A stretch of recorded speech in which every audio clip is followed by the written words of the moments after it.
Therapy మన India కంటే కూడా అబ్రాడ్ లో చాలా ఫేమస్. ఎందుకు ఫేమస్ అంటే మైకల్ జాక్సన్ దగ్గర నుంచి మీరు చూసుకుంటే హాలీవుడ్ బాలీవుడ్ సెలబ్రిటీస్ ఎవరైనా సరే they know about this chamber. They have taken treatment sessions in this chamber. Age reversal ఎందుకు ఈ వయసులో కూడా అందరు యంగ్ గా కనిపిస్తున్నారంటే సో ఆక్సిజన్ లైఫ్ అన్నప్పుడు ఆ ఆక్సిజన్ మన ప్రతి ఒక్క సెల్ లోపలికి వెళ్ళాలి. There are more than 1 billion cells in the body and every cell is surviving because of oxygen. మరి ఈ ఆక్సిజన్ అనేది ప్రతి సెల్ కి ఎలా డెలివర్ అవ్వాలి? రక్త సరఫరా ద్వారా డెలివర్ అవ్వాలి. ఎప్పుడైతే మనకి heart problems, kidney problems, liver problems, sugar plus vitamin A deficiency, iron deficiency, zinc, B12, magnesium ఇవన్నీ డెఫిషియన్సీస్ ఉన్నప్పుడు, స్మోకింగ్, ఆల్కహాల్, తంబాకు, జర్దా, పాన్ మసాలా ఉన్నప్పుడు, లేకపోతే టైంకి నిద్ర లేదు, టైంకి ఫుడ్ లేదు, ఎందుకు అంటే స్ట్రెస్ కావచ్చు. Any disease is because of the obstruction or blockage. ఆ పర్టికులర్ ఏరియా వీక్ అయిపోతుంది వలన అక్కడ మనకి డిసీజ్ అనేది స్టార్ట్ అవుతుంది. త్రూ దిస్ ఛాంబర్ రక్త సరఫరా లేని పార్ట్ లో కూడా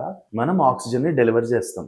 అక్కడ ఆ సెల్స్ అని మళ్ళీ రిజూనేట్ అవుతాయి. So this is rejuvenation therapy. దానివల్ల వచ్చే బెనిఫిట్ ఏంటి అంటే ఎక్కడైతే ఆక్సిజన్ ఉంటుందో అక్కడ లైఫ్ ఉంటుంది. ఎక్కడైతే ఆక్సిజన్ ఉంటుందో అక్కడ కొత్త రక్త నరాలు తయారవుతాయి. ఎక్కడైతే ఆక్సిజన్ ఉంటుందో అక్కడ కొల్లాజన్ ఫార్మేషన్స్ జరుగుతాయి. ఎక్కడైతే ఆక్సిజన్ ఉంటుందో అక్కడ ఫంగస్, బ్యాక్టీరియా, వైరస్ అనేది గ్రో కాదు. సో ఒక కాలు కొట్టేయకుండా ఎలా కాపాడతామంటే ఇది పద్ధతి. ఒక కాలు కొట్టేసే పరిస్థితి ఎందుకు వస్తుంది? రక్త సరఫరా లేక, ఆ భాగానికి ఆక్సిజన్ జరగక, అక్కడ బాగా గాయం మానట్లేదని కాలు కొట్టేస్తున్నారు. ఈ మెషిన్ ద్వారా రక్త సరఫరా లేని భాగానికి కూడా ఆక్సిజన్ అందించి దాన్ని చనిపోకుండా కాపాడుతున్నాం. So we're preventing గ్యాంగ్రీన్స్.